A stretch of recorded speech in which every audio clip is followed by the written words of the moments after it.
इस वक्त की सबसे बड़ी और खौफनाक खबर पश्चिम एशिया से आ रही है। दुनिया जिस युद्ध की आशंका जता रही थी, उसकी चिंगारी अब एक भयंकर आग में बदल चुकी है। आज 18 तारीख को इसराइल ने ईरान के एक प्रमुख बिजली घर पर सीधा मिसाइल हमला कर उसे तबाह कर दिया है। ये हमला सिर्फ एक सैन्य कार्रवाई नहीं है, बल्कि पूरे क्षेत्र के पावर ग्रिड को ठप करने की एक सोची समझी रणनीति है। अगले 5 मिनट में हम आपको इस हमले की एक एक परत खोलकर दिखाएंगे कि आखिर ये हमला कैसे हुआ और अब इसके परिणाम क्या हो सकते हैं। घटना का विवरण। ईरान की राजधानी तेहरान और आसपास के इलाकों से आ रही तस्वीरें दिल दहला देने वाली हैं। चश्मदीदों के मुताबिक आसमान में एक तेज रोशनी दिखाई दी और उससे पहले कि कोई कुछ समझ पाता, ईरान के सबसे बड़े थर्मल पावर प्लांट में एक के बाद एक कई धमाके हुए। इसराइल की ओर से दागी गई एक सटीक मिसाइल ने सीधे प्लांट के टरबाइन और फ्यूल स्टोरेज को निशाना बनाया।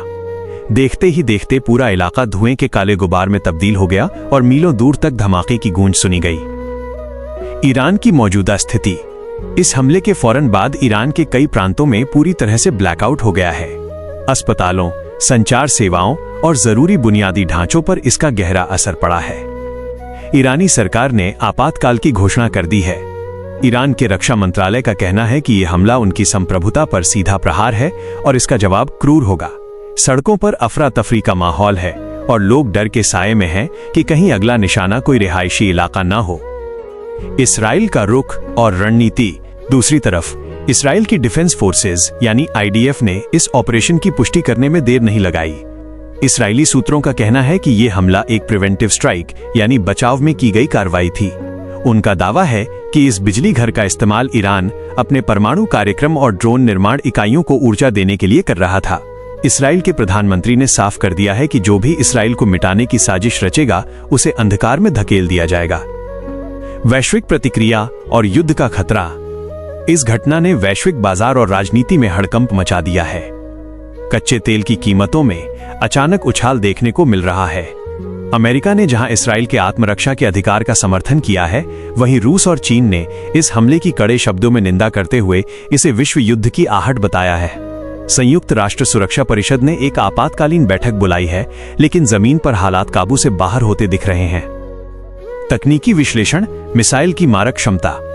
रक्षा विशेषज्ञों का मानना है कि इस हमले में जिस मिसाइल का इस्तेमाल किया गया है, वो इसराइल की अत्याधुनिक जेरिको श्रेणी या फिर लंबी दूरी की क्रूज मिसाइल हो सकती है। इसकी सटीकता इतनी जबरदस्त थी कि इसने बिना किसी नागरिक नुकसान के केवल बिजली घर के मुख्य हिस्से को नष्ट किया।